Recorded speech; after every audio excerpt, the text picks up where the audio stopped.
Assalamualaikum warahmatullahi wabarakatuh. Ketemu lagi dengan saya di channel Cibitex Indonesia. Usaha peretasan terhadap akun Gmail, YouTube, AdSense, dan seterusnya sepertinya tidak akan pernah ada habisnya. Justru jika kita perhatikan semakin ke sini, intensitasnya semakin meningkat. Tentunya banyak faktor penyebabnya. Salah satunya bisa juga disebabkan dikarenakan kelalaian kita sebagai pengguna. Baik, di video kali ini kita akan bahas bagaimana langkah-langkah preventif yang dapat kita lakukan untuk menghindari hal ini tidak terjadi. Ada 4 langkah yang akan bisa kita lakukan. Pertama adalah terkait dengan browser. Di video kali ini saya mencontohkannya dengan menggunakan browsernya adalah Mozilla Firefox. Ya, bisa juga dengan menggunakan browser yang lain dan itu adalah berlaku sama. Misalnya pada Mozilla Firefox ini kita bisa login ya dengan menggunakan email yang sudah kita daftarkan sebelumnya. Seperti ini ya. Nah, ini merupakan contoh dari emailnya, kemudian di situ kita disuruhkan untuk memasukkan passwordnya ya. Tentunya ini merupakan password yang biasa kita gunakan untuk login ke Mozilla Firefox yang sudah kita registrasikan sebelumnya. Nah, ini passwordnya sudah saya masukkan, kemudian seterusnya kita disuruhkan untuk memasukkan 6 digit kode atau kode angka 6 digit. Artinya bahwasanya untuk Mozilla Firefox ini saya sudah menerapkan 2 langkah verifikasi. Jadi ini bisa kita terapkan ya. Untuk 6 digit code ini bisa di-generate dengan menggunakan aplikasi Authentication yang dapat kita download di Play Store kalau seandainya kita menggunakan Android. Nah, nanti itu dia akan berubah untuk setiap waktu tertentu ya. Nah, ini terkait dengan itu. Kemudian pada Mozilla Firefox ini kita juga bisa masuk ke setting. Ini terkait dengan cookies dan password yang kita gunakan. Nah, ini contohnya di sini ya, kita pilih Privacy and Security pada tab Privacy and Security. Kemudian silahkan lihat tab Cookies and Site Data. Nah, ini harus kita clearkan. Ini untuk membersihkan atau menghapus situs-situs tertentu yang sudah pernah kita kunjungi sebelumnya. Itu secara manual ya. Namun apabila kita kepengen dilakukan secara otomatis, silahkan diaktifkan option yang saya tunjuk ini. Delete Cookies and Site Data when Firefox is closed. Nah, ini akan ditutup secara otomatis nanti ya. Ini dalam keadaan tidak aktif dikarenakan saya belum login ke Firefox-nya. Silakan teman-teman login untuk mengaktifkannya.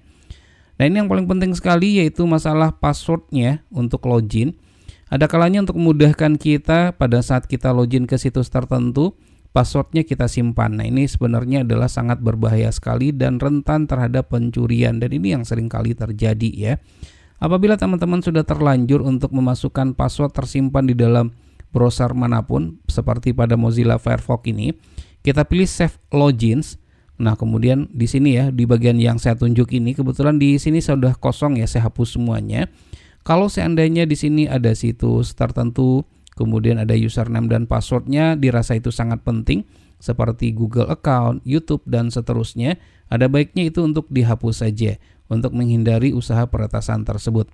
Kemudian untuk langkah yang kedua terkait dengan email, pastikan verifikasi 2 langkah itu sudah diaktifkan. Begitu juga untuk telepon pemulihan dan email pemulihan. Apabila ini sudah diaktifkan, walaupun sebenarnya ini juga tidak menjamin ya, setidak-tidaknya ini sudah mengurangi kerentanan dari akun kita untuk diretas tersebut. Seperti yang teman-teman ketahui juga, akun kita kemarin itu diretas dalam kondisi verifikasi 2 langkah sudah diaktifkan, telepon pemulihan juga, begitu juga dengan email pemulihannya. Namun bisa diganti oleh mereka. Dikarenakan apa? Karena kita menyimpan password dan username ataupun email YouTube kita ataupun AdSense kita ataupun email kita pada browser yang kita gunakan seperti yang saya kasih lihat pada proses atau langkah yang pertama tadi ya. Nah, kemudian untuk langkah yang ketiga, pastikan setiap email yang kita terima apabila terdapat link jangan asal untuk mengklik ataupun untuk mendownloadnya. Dikhawatirkan nanti itu merupakan link phishing. Jadi harus berhati-hati. Apabila tidak yakin, silakan buka pada laptop yang lain ataupun device yang lain di mana di situ akun kita tidak ada akun-akun yang penting yang tersimpan di sana. Terakhir untuk langkah yang kelima, apabila teman-teman menggunakan sistem operasinya itu adalah Windows, kita akan melakukan pembersihan dari laptop ataupun PC kita dari aplikasi malware ataupun yang sejenisnya. Caranya itu sangat simpel sekali. Pertama kita klik Start, kemudian kita pilih Setting. Nah, kemudian pada tab Setting ini kita pilih Update and Security. Nah, di situ kita pilih lagi tab Windows Security. Ada pilihannya di sini, salah satu pilihan itu adalah virus dan threat protection. Virus dan threat protection inilah yang kita pilih. Kemudian kita pilih option scan option yang saya tunjuk ini ya. Nah, kemudian selanjutnya ada beberapa pilihan juga, ada quick scan, full scan, dan seterusnya sampai dengan Microsoft Defender Offline Scan. Jadi ini yang kita pilih. Ini berfungsi adalah untuk menghapus aplikasi-aplikasi malware ataupun yang sejenisnya yang berbahaya bagi PC ataupun laptop kita. Kemudian silahkan dilakukan scan. Nah, setelah kita klik tombol scan ini, maka nantinya PC ataupun laptop kita akan booting. Nah, kemudian setelah itu dia melakukan proses scanning.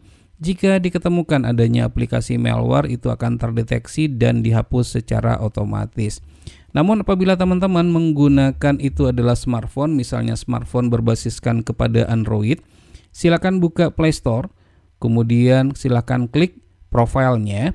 Kemudian di situ ada pilihan, salah satunya adalah Play Protect, kita klik.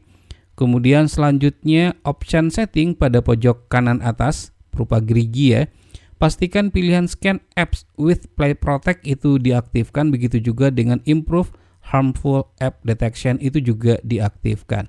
Nah, dengan demikian dengan menggunakan 4 langkah yang sederhana ini, mudah-mudahan saja aksi peretasan terhadap akun kita itu bisa dihindari.